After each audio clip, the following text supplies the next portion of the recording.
I'm Sonia Sandhu. I'm based in Bradford. I live in Heaton in Bradford. I'm a chef. I also run a project called Hum Thum with the charity HFT, which is a befriending service for South Asian adults with learning disabilities. Part-time artist, so I'd call myself an up-and-coming artist in Bradford. So the subject matter is celebrating LGBTQ people of colour and Indigenous people from around the world and locally. So my co-creators are from a youth group in Bradford called Shade, which is the first and only youth group for queer young people of colour. So I worked closely with 3 young people who helped me decide on the icons. We had good chats about deciding who should be in the final display. So we had a workshop with discussion, and then the next one was actually the fun stuff where we were doing all the painting and all the creative stuff. I've learned that it's such a good idea to collaborate with young people when working on a project, especially with this subject matter where we were selecting different people who have made changes to legislation, who have, been involved in the history of the Pride movement. So they brought a wealth of knowledge that I, just as one person, don't have. So collaboration has been key in this process. We're living in this bizarre time where hate crimes against queer people are actually on the increase, but then our current government has made cuts to anti-LGBTQ bullying in schools. There's been calls to reform things like the Gender Recognition Act, but again, that's kind of been ignored by the government. So in some ways, it feels like there's still a lot that needs to change. But in this display, we're kind of focusing on the contributions of LGBTQ people from around the world. So the final piece is like a living gallery and history lesson all in one. We talk a bit about pre-colonial attitudes to gender variance and sexuality and how they were accepted. So we'd like people to reflect on that and what can be learned from those pre-colonial attitudes.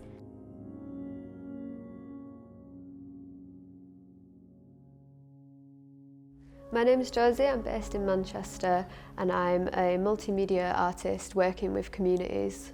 The subject matter for this installation is social care.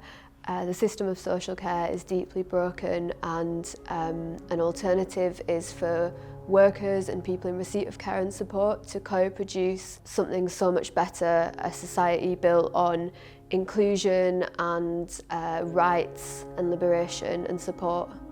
To experience the art piece that I've created, it's an audio piece, but to experience it you have to lie down on a bed and listen to the audio being played from a pillow, because I think it's really important and really necessary that rest is built into our activism, so you hear the voices of the struggle and of this fight, but to experience it you must rest yourself. The process for creating this art piece started with conversations with people who I work for, who I support, and other carers and family members who care for each other. And I recorded many really powerful conversations about people's experience of care and about what the alternative could be. And they're all amazing. I think anyone who's had any contact with the social care system or has been left without care has had to become incredibly resilient and creative and resourceful and incredibly wise about what these alternatives could be. So everyone who I've worked with has just been such an inspiration to me. I think working with my co-creators has been really interesting because there's been so many different perspectives, and I've used the audio from our conversations in the art piece, so the art piece almost is the co-creation process. What I would like people to take away from this artwork is an understanding that the system of social care cannot be transformed unless the whole of our society is transformed, and we build a society not based on capitalism but based on something without profit and based on inclusion and liberation for all workers and all disabled people. So my name is Lorraine. I am a mother, I'm a doula, photographer, working across Leeds, Bradford and Manchester, supporting families as they have their babies. I am a passionate believer that everyone should have a positive birth experience and a positive parenting journey, and that's the work that I do on a day-to-day basis, working with families as they prepare for their births and as they become new parents.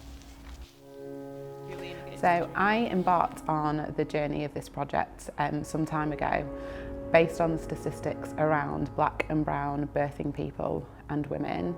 So we know that if you are black or brown, it's more likely that you are to suffer after your birth or during your birth. And I wanted to offer an alternative narrative to that and actually celebrate the journeys that women and birthing people go on, rather than it just being about the negative statistics and the fear as well that surrounds birth if you are a person, a woman of colour. So the point of the project was to really capture the beauty and vulnerability and power of the people that I was photographing. And that's been a variation of people during their pregnancies, during their births, and also in their parenting journeys afterwards as well. So I'm also recording people's experiences as we go through the process of photographing them to understand exactly what their stories are and why they matter. They also get to share their views on the world and the world that they're living in with their children, which is really important for me to be able to share the different voices of this experience and how they feel about being part of this project, but also being women and birthing people of colour. I really want people to see the people in the images as more than just black and brown faces. I want them to see the people that they are and who they become as they become parents, and really embrace and enjoy and celebrate the life that is being produced.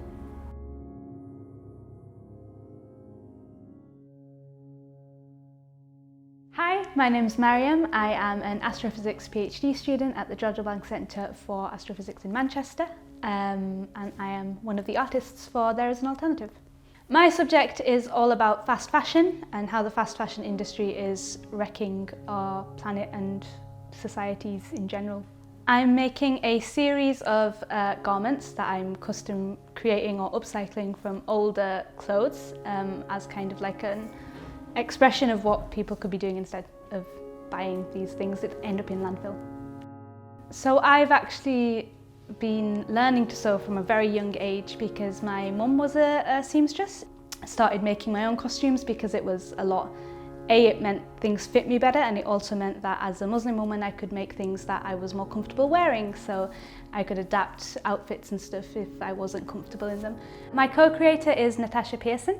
She is a Bradford-raised seamstress. We went to school together. Unlike me, Tash has had an education in this. She did her degree in this kind of thing. And yeah, so she's working on the research side of how the fast fashion industry is affecting the world. And she's helping to put together the website and information accompaniment that will be with the pieces. So I've learned a lot during this process, mostly because, like I said, because normally I'm only making costumes. It's been really fun and a real learning experience to actually get into making my own clothes, which is something I've wanted to do for a long time. What I want people to take away is information, because I think information is power. I want people to understand how fast fashion is affecting the world. Not necessarily.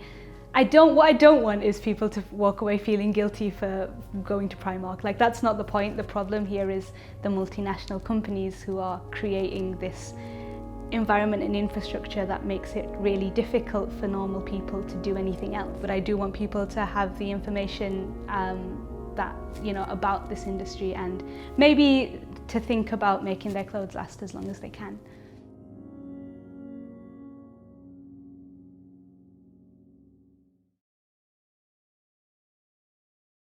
My name is Fikruz and I'm a printmaker. My theme is citizenship, and I started looking at people who are born being citizens of a country, of this country, and people who need to apply to become citizens. So I concentrated on the group of people who are seeking asylum in the UK, to talk and learn about how they do it, how it affects their lives, how long it takes, and what they expect from becoming a UK citizen. I wanted to do some printmaking for this project, but I also wanted to use recycled materials and make something a little bit more 3D that would stand on its own. I'm hoping to create 3 small pieces. 2 are based on quite a decisive comment, and I'm calling them Cut Out the Red Tape. And the 3rd piece, it's about global commons in the world. It's a lot more positive, and it's based on a big alternative that we could resolve the problem of people who are seeking asylum in this country by making them common global assets. I want people to feel positive and informed a little bit more about what's going on and the situation we're putting people in. I want these pieces perhaps to minimize stigma and contribute to our help and our cooperation with people living in Bradford, new arrivals to Bradford. I want to open up this subject or this theme for people to understand and feel a little bit more local, more engaged and happier receiving people from other places, other countries.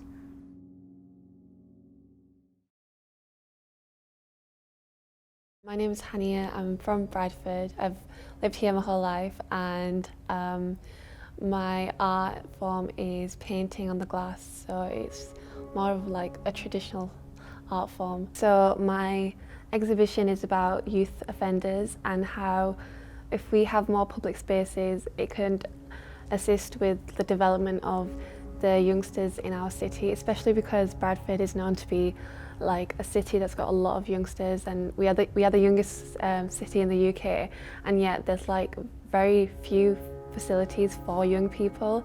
So investing in these public spaces will allow young people to come in and safely develop in a positive environment and be able to like explore ideas that they might feel intimidated to explore while in a different environment. The exhibition is going to consist of like 3 panels, and it's almost like a story. So the first left hand panels are the kind of seeing a youngster before discovering a public space, and then the middle panel is showing speakers' campaigns and what they've done previously, and the young person just kind of discovering these and thinking about what they want to do themselves. So I think I want people to take away that these safe spaces are available to anybody who needs them. You don't have to fit a certain criteria. These spaces are simply a safe space where you can come to when you need to. They're not here to kind of say that everything will be fine and everything is fine, because sometimes you might encounter problems outside, but it's a place you can come to when you need to calm down, when you need like an escape. I'm Alice. I'm from Liverpool originally, but I've been living in Bradford for the last 4 years, first in town and now in Undercliff.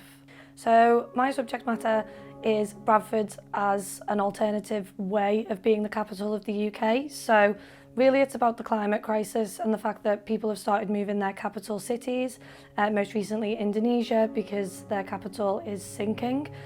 So I wanted to think about Bradford's unique place as the highest city above sea level in the UK to reimagine what a capital city might look like here. So I'm creating 2 pieces technically. One that you'll be able to see in the gallery is a video piece that I'm installing to project, and that's made up mainly of archival footage of Bradford from the Yorkshire Film Archive, so that anyone who watches it really can be kind of inspired by Bradford's radical history and kind of the times that we've been pioneers in the city to think of an alternative.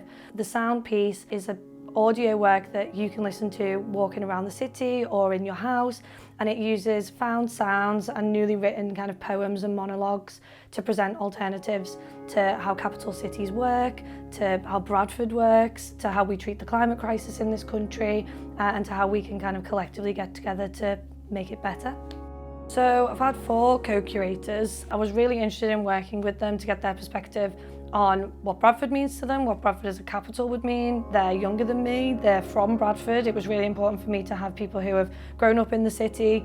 So I wanted to get their ideas on what the city looks like, what it means to them, what they'd want to keep, most importantly about Bradford if it were to become the capital, because I think the conversation can really easily switch to what do we want to bring in. And as much as, you know, everyone would be happy for more resource and more power, there's so many amazing things we wanted to keep. So we worked together to kind of map that out, talk about our feelings about Bradford, what we love about it, what keeps us here, and ultimately we started really turning that into writing together. What I hope people leave with is a kind of pride in either being in Bradford if you're here as a visitor, or if you're from here, a kind of new pride of some history that maybe isn't told to us very often through this archive footage, but also a kind of call to action that I've been working with people who've worked on the Youth Strike for Climate, and we can't leave it up to them to solve this out. We all need to play a role in significantly changing how we live. I really hope everyone feels like it's not a hopeless task, and if we get together we can actually really do it. And there's also in the space, you'll see spaces to leave us some suggestions of what you think Bradford would look like as capital, because we want to keep the conversation going, because I don't think this is the end for the idea just yet. Hi, my name is Aya Haidar. I am a Lebanese artist living and working in London. I would say my practice is quite interdisciplinary, where I explore notions of diaspora, forced migration, intergenerational narratives, and more specifically of late I'm exploring quite feminist issues around motherhood, the invisibility of women's labour, domesticity. My main craft, my main art form is craft. It's through embroidery, weaving, sewing that I try to tell these stories, and I use quite culturally specific objects to tell these stories onto.